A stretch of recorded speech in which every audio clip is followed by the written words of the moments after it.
The Green Children of Woolpit is one of the most intriguing and enduring mysteries from 12th century England. Here's a detailed breakdown of who they were, the event, and the historical context. Who were they?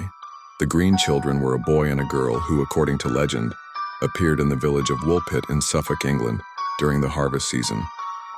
They were called green because their skin had a distinct green hue.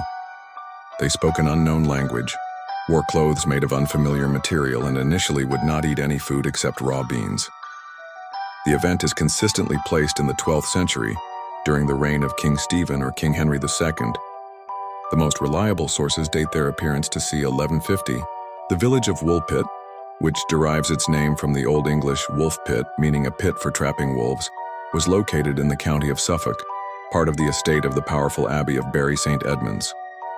The story comes from two 12th century chroniclers, William of Newburgh and Ralph of Coggeshall, whose accounts vary slightly but share the same core narrative. Discovery.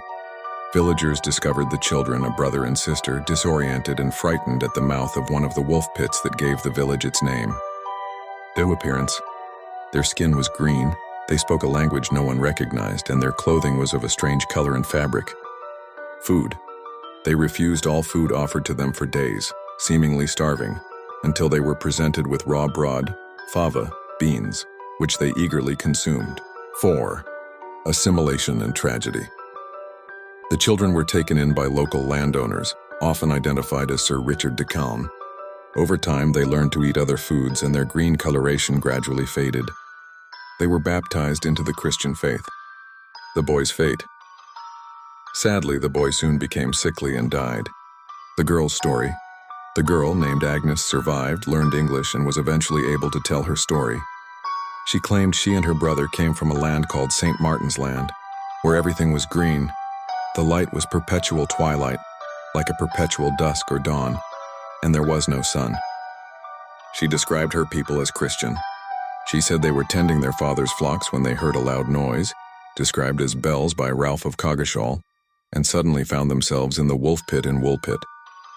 She could not explain how they got there.